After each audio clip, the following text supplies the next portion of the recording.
Hello everyone, welcome to Dainik classes. आज हम देखेंगे क्रिमिनलाइजेशन ऑफ पॉलिटिक्स। किस तरह से पॉलिटिक्स में अपराधी या क्रिमिनल्स जिस तरह से बढ़ते जा रहे हैं। 2016 और फिर 19 में इलेक्शंस हुए थे, उससे पहले 2014 में इलेक्शंस हुए। तो ये पूरा डेटा है जो तैयार किया गया है और वोहरा कमेटी की रिकमेंडेशन आई थी किस चीज़ की, कि किस तरह से क्रिमिनलाइजेशन बढ़ रहे हैं। और साथ ही द हिंदू में एक लेख भी था, क्रिमिनलाइजेशन बढ़ रही है काफ़ी ज़्यादा। तो उसी को हम डिस्कस करेंगे और क्या इससे रिलेटेड कोई डिसक्वालीफाई के नॉर्म्स हैं पॉलिटिक्स में या कॉन्स्टिट्यूशन में हमारे। तो समझते हैं, इसे शुरू करते हैं आज का लेक्चर। तो देखिए, जिस तरह से पॉलिटिक्स में हम देखते हैं, पिक्चर में हम देखते थे कि राजनेताओं का कहीं ना कहीं गुंडा लोगों से या गुंडागर्दी में हाथ हुआ करता था, या ना कहीं वो पॉलिटिक्स उनकी क्रिमिनल टाइप की पॉलिटिक्स थी। तो सिर्फ ये फिल्मों में नहीं, ये रियल लाइफ में भी देखने को मिलता है, जिस तरह से डेटा दिखाया गया है। ये देखिए, 2009 में इलेक्शन हुए थे, तो उस वक्त जो डेटा देख रहे हैं आप, ये 14% था क्रिमिनल केसेस जो थे, सीरियस क्रिमिनल केसेस। उसके बाद 2014 में 21% हो गया, और 2019 में जो भी इलेक्शंस हुए हैं एमपी के मेंबर ऑफ पार्लियामेंट के, उसमें 29% क्रिमिनल केसेस ज़्यादा बढ़ गए हैं जो सीरियस हैं। और डिक्लेयर जो है वो तो 43% हैं। ये 29% वो हैं जो सीरियस चार्जेस क्रिमिनल लगे हुए हैं, यानी कि वो कन्विक्ट हैं ही हैं। और साथ ही सुप्रीम कोर्ट का वर्डिक्ट क्या आया था इसके ऊपर। हुआ यह है कि सुप्रीम कोर्ट का जो वर्डिक्ट था 2020 में, जब बिहार के इलेक्शंस हुए थे, असेंबली इलेक्शंस, उसमें बिहार असेंबली इलेक्शंस में सुप्रीम कोर्ट के द्वारा पहले ही कह दिया गया था कि जो उनकी पार्टीज के कैंडिडेट हैं, उनके कैंडिडेट को जितने भी डिटेल्स हैं उस कैंडिडेट की, वो पॉलिटिकल पार्टीज को पब्लिकली ओपन करनी होगी या पब्लिकली उसे दिखानी होगी। यानी वो किसी भी माध्यम से, या तो मीडिया के माध्यम से या फेसबुक के माध्यम से, ट्विटर के माध्यम से उस कैंडिडेट की डिटेल्स सारी साझा करेगा। कौन? Political parties. ये कहा गया था बिहार असेंबली इलेक्शन जो हुए हैं अभी, उससे पहले, यानी फरवरी 2020 के आसपास। तो ये सारी बातें सुप्रीम कोर्ट के द्वारा कही गई थी कि सारे क्रिमिनल रिकॉर्ड्स जो होंगे पब्लिकली डोमिन किए जाएं और पब्लिक को दिखाए जाएं, चाहे वो किसी भी माध्यम से हो। लेकिन इस बात को बिल्कुल तरह से निरस्त कर दिया गया, किसके द्वारा? पॉलिटिकल पार्टीज के द्वारा। हालांकि माना गया थोड़ा बहुत, लेकिन वो ना के बराबर, यानी इस तरह से रखा गया सामने रिकॉर्ड्स भी कि पब्लिक को वो समझ में ना आ पाए।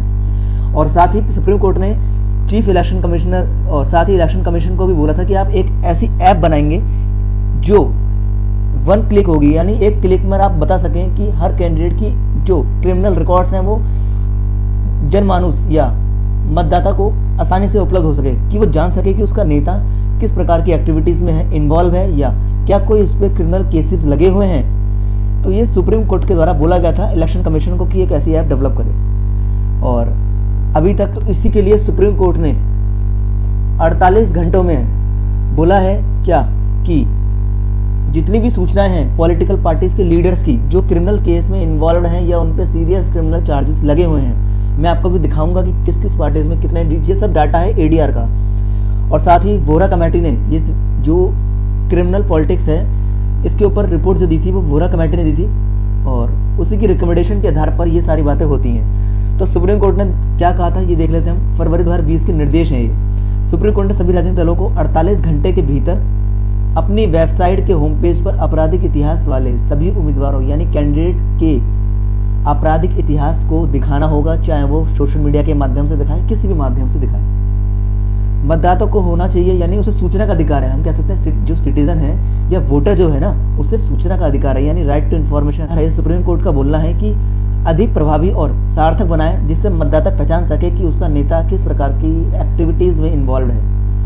और साथ ही निर्वाचन आयोग को भी कुछ निर्देश दिए गए कि एक बटन के स्पर्श, यानी सिंगल टच पे उम्मीदवारों के इतिहास या उम्मीदवारों के आपराधिक इतिहास की जानकारी मतदाता को हो सके, एक ऐसी मोबाइल ऐप आप लॉन्च करिए। साथ ही ये सितंबर 2020 की याचिका थी, यानी बोला गया था, कुल मिला के ये बात थी कि जिस तरह से क्रिमिनल केस इन्वॉल्वमेंट्स बढ़ रही है या क्रिमिनल पॉलिटिक्स काफ़ी ज़्यादा हो रही है, तो वो दिखाई गई है। साथ ही हम पता है कि पॉलिटिक्स में जो कारण हैं अपराधीकरण या क्रिमिनलाइजेशन के, वो क्यों हैं? कहीं ना कहीं पॉलिटिक्स में भ्रष्टाचार है, वोट बैंक के कारण ऐसा होता है, और शासन में कमी यानी गवर्नेंस हमारी कहीं ना कहीं खराब हो रही है, जिस कारण क्रिमिनलाइजेशन पॉलिटिक्स में काफ़ी तेज़ी से हो रही है। अब बात कर लेते हैं, क्या कोई डिस्क्वालिफिकेशन है कैंडिडेट की? अगर उसे हम देखते हैं तो है।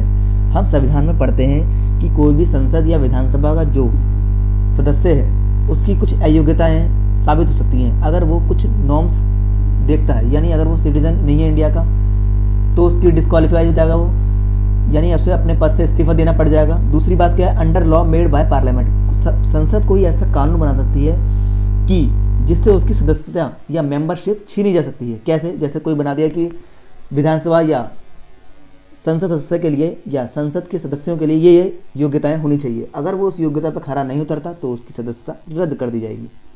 उसके बाद क्या है, office of profit. Third number पर क्या है, ऑफिस ऑफ प्रॉफिट, यानी वो किसी लाभ के पद पर ना हो, यानी वो सदस्य तो है, साथ में अगर वो किसी और तरीके से प्रॉफिट अर्न करता है तो उसकी भी सदस्यता उसे रद्द हो सकती है, उसकी सदस्यता या मेंबरशिप। उसके बाद है फोर्थ नंबर पर अनसाउंड माइंड, या तो वो दिवालिया हो गया हो या किसी तरह से उसका पागलपन हो गया हो। और उसके बाद आता है फिफ्थ नंबर पर अनडिस्चार्ज इंसॉल्वेंट, यानी वो ऐसी गतिविधि में इन्वॉल्व है जिससे उसके ऊपर सीरियस चार्जेस लगे हुए हैं और उससे भी उसकी सदस्यता या मेंबरशिप रद्द की जा सकती है। अब बात कर लेते हैं पीपल्स रिप्रेजेंटेशन एक्ट, जन प्रतिनिधि अधिनियम 1951 में बना था। बाबा साहब अम्बेडकर इसे लेकर आए थे, क्योंकि कहीं ना कहीं महान पता क्यों कहा जाता है बाबा साहब अम्बेडकर को, क्योंकि उन्होंने काफ़ी आगे तक की सोची थी। तो वही लेके आए थे आरपीआई एक्ट या ऑफ पीपल्स एक्ट 1951। इसका सेक्शन 8 क्या कहता है? सेक्शन 8 कहता है कन्विक्शन अंडर ऑफेंस, यानी अगर वो किसी भी तरह से आपराधिक गतिविधि में है तो उसकी सदस्यता उस वक्त या मेंबरशिप उस वक्त रद्द कर दी जाएगी।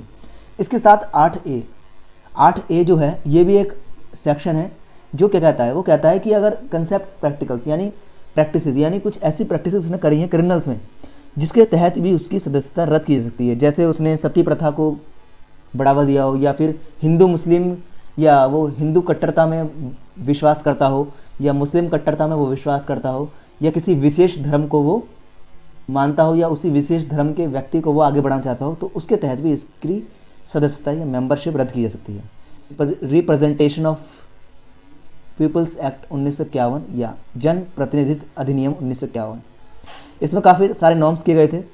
तो ये है जो हम बात कर रहे हैं और इसमें सारी डिटेल मैंने आपको लिखी हुई है, आप इसे देख सकते हैं।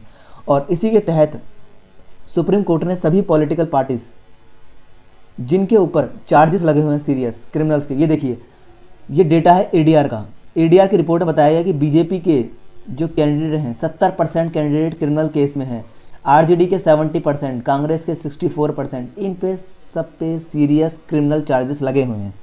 ये परसेंटेज है। और इसी के तहत जो सुप्रीम कोर्ट ने पॉलिटिकल पार्टीज को बोला था कि आप इनके सभी के डेटा पब्लिक डोमेन में लेकर आएंगे, और इस कारण अगर पॉलिटिकल पार्टीज लेकर नहीं आई हैं तो इसी के तहत अभी सुप्रीम कोर्ट के द्वारा 48 घंटे का समय दिया गया है, 48 आवर्स का समय दिया गया है, और बोला गया है क्या कि आप इन सभी को करें, पब्लिक डोमेन में लाएं, और साथ ही नहीं तो 1 लाख का जुर्माना भी सभी पॉलिटिकल पार्टीज पर सुप्रीम कोर्ट के द्वारा लगाया गया है। तो कहीं ना कहीं अगर इनके नॉर्म्स को नहीं मानेंगे सुप्रीम कोर्ट के तो पॉलिटिकल पार्टीज को इसको भुगतना होगा। तो देख सकते हैं किस तरह से क्रिमिनलाइजेशन पॉलिटिक्स में काफ़ी तेज़ी से बढ़ रहा है। तो यही था जो हमने डिस्कस करा और डाटा देखा। ये सब डाटा ऑफिशियल डाटा है एडीआर का, और जितने भी इमेजेस मैंने उठाई ये बिहार इलेक्शन से पहले की वर्डिक्ट थी सुप्रीम कोर्ट की, और उसी के तहत काफ़ी सारी बातें की गई थी। अब आगे की राह क्या हो सकती है इसको समझ लेते हैं। तो आगे की राह ये है या आगे का विचार क्या है, तो राजनीतिक दलों को स्वयं ही दागी व्यक्तियों को टिकट देने से मना करना चाहिए। ऐसा हो सकता है कि सुप्रीम कोर्ट ने जो बात कही है उसको माने और पॉलिटिकल पार्टीज जिस पे क्रिमिनल चार्जेस लगे हुए हैं उन्हें टिकट ना दे। दूसरी बात हो सकती है जन प्रतिनिधित्व अधिनियम या रिप्रेजेंटेशन ऑफ पीपल्स एक्ट में संशोधन करके उन व्यक्तियों को चुनाव लड़ने से प्रतिबंधित या बंद कर दिया जाए जिसके खिलाफ जघन्य प्रकृति के मामले दर्ज हैं। दूसरा, फास्ट ट्रैक अदालतों को दागी नीति निर्माताओं से संबंधित मामलों को शीघ्रता से निपटाने का कारण किया जाए, यानी फास्ट ट्रैक कोर्ट स्थापित की जाए इसी के लिए। दूसरे, चुनाव अभियानों के वित्त पोषण में अधिक पारदर्शिता लाई जाए, यानी जो इलेक्शन कैंपेन्स होते हैं उनमें किस तरह से पॉलिटिकल फंडिंग्स हो रही है उसको एक तरीके से ट्रांसपेरेंसी लाई जाए उसमें। और उसके बाद one and only election commissioner को राजनीतिक दलों के वित्तीय खातों या फाइनेंशियल अकाउंट्स के ऑडिट की शक्ति प्रदान की जानी चाहिए किसको? इलेक्शन कमीशन ऑफ इंडिया को, ताकि पूरी तरह से पारदर्शिता लाई जा सके और जो बैंकरप्सी या कह सकते हो पॉलिटिकल्स में जो ब्लैक मनी अर्न करते हैं ये लोग, इस पे भी काफ़ी अच्छे तरीके से अंकुश लगा जा सके इन चीज़ों पे। तो ये था जो हमने डिस्कस करा, क्रिमिनलाइजेशन ऑफ पॉलिटिकल पार्टीज। मिलेंगे नेक्स्ट वीडियो में।